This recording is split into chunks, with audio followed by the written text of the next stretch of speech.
जो जादू करते हैं, they are the ones who are making the magic happen. हाँ, यही लोग हैं वो जो जादूगर जो है ना आपकी कंपनी में, आप नहीं आपके एम्प्लॉइज हैं। रिचर्ड ब्रांसन एक ब्रिटिश बिजनेस मैग्नेट और पावरफुल इन्वेस्टर, 400 से ज्यादा कंपनीज उनकी। He was नाइटेड by the Buckingham palace. हाँ, जैसे हमारे यहाँ पद्मश्री पद्म भूषण होता है, पद्म विभूषण भारत रत्न होता है, ऐसे ही वहाँ knighthood नाइटेड by the royal family. हाँ, रिचर्ड ब्रांसन दुनिया के सबसे अमीर लोगों में से, लेकिन कभी भी अपनी पढ़ाई पूरी नहीं कर पाए, अपनी ग्रेजुएशन पूरी नहीं कर पाए। इनकी फिलॉसफी क्या है? ऐसी भूख जो कभी शांत नहीं होती, किस चीज की? सीखने की।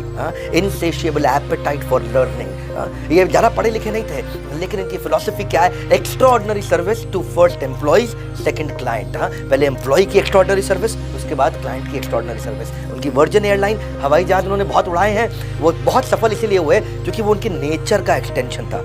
एक बात रिचर्ड ब्रांसन के बारे में बोली जाती है कि भाई रिचर्ड ब्रांसन अपने एम्प्लॉइज को लेकर के बहुत एम्पैथी रखते हैं। ये मानी जाती है उनके बारे में, ये कही जाती है कि अपने एम्प्लॉइज को लेकर के वो कुछ भी करने को तैयार हो जाते हैं। और जो प्रेम उन्होंने एम्प्लॉइज को दिया, वही हवाई जहाज में उनके क्रू ने प्रेम पैसेंजर्स को दिया है। जो उन्होंने अपने एम्प्लॉइज के लिए किया, वही उनके एम्प्लॉइज ने उनके कस्टमर के लिए किया।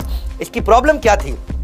डिस्लेक्सिया से पीड़ित थे बचपन में, पढ़ लिख नहीं पाते थे, वही दिक्कत थी। लेकिन ये इनके फेवर में चला गया क्योंकि ये दो क्वालिटी बिल्ड कर पाए डिस्लेक्सिया के चलते। पहली डेलीगेटर बने, दूसरी लिसनर बने। डेलीगेटर क्यों बने? पढ़ने लिखने में दिक्कत थी, तो खुद पढ़ते लिखते नहीं थे, खुद काम नहीं करते, दूसरों से कराते थे। उसके चक्कर में डेलीगेटर अच्छे बन गए, लोगों से काम कराया, ऑर्गेनाइजेशन बड़ी हो गई। दूसरी, ये अच्छे लिसनर थे। क्यों अच्छे लिसनर थे? क्योंकि अच्छे रीडर नहीं थे, पढ़ नहीं पाते थे, कहते तुम समझा दो मुझको, उस चक्कर में ध्यान से सुनते थे। अच्छे लिसनर बने तो एम्प्लॉयज बड़े खुश होगा, अरे बॉस हमारी सुनता है, अरे बॉस हमारी सुनता है। इस चक्कर में, ये दोनों क्वालिटी के चक्कर में कि दूसरों से काम कराना और उनको बहुत ध्यान से सुनना, उस चक्कर में उन्होंने अच्छी टीम भी बिल्ड कर दी और वहीं से ऑर्गेनाइजेशन ग्रो कर गई। इनकी एक सबसे फेमस फिलॉसफी जिसको मैं बहुत पसंद करता हूँ, कहते हैं अपनी एम्प्लॉयज को इतनी ट्रेनिंग दे दो, इतनी ट्रेनिंग दे दो, अपने एम्प्लॉयज को इतनी ट्रेनिंग दे दो कि वो 2 गुना तनख्वाह पे उन्हें कोई भी हायर करके ले जाए। तो इंडिया में ये बात बोलो तो सन्नाटा छा जाता।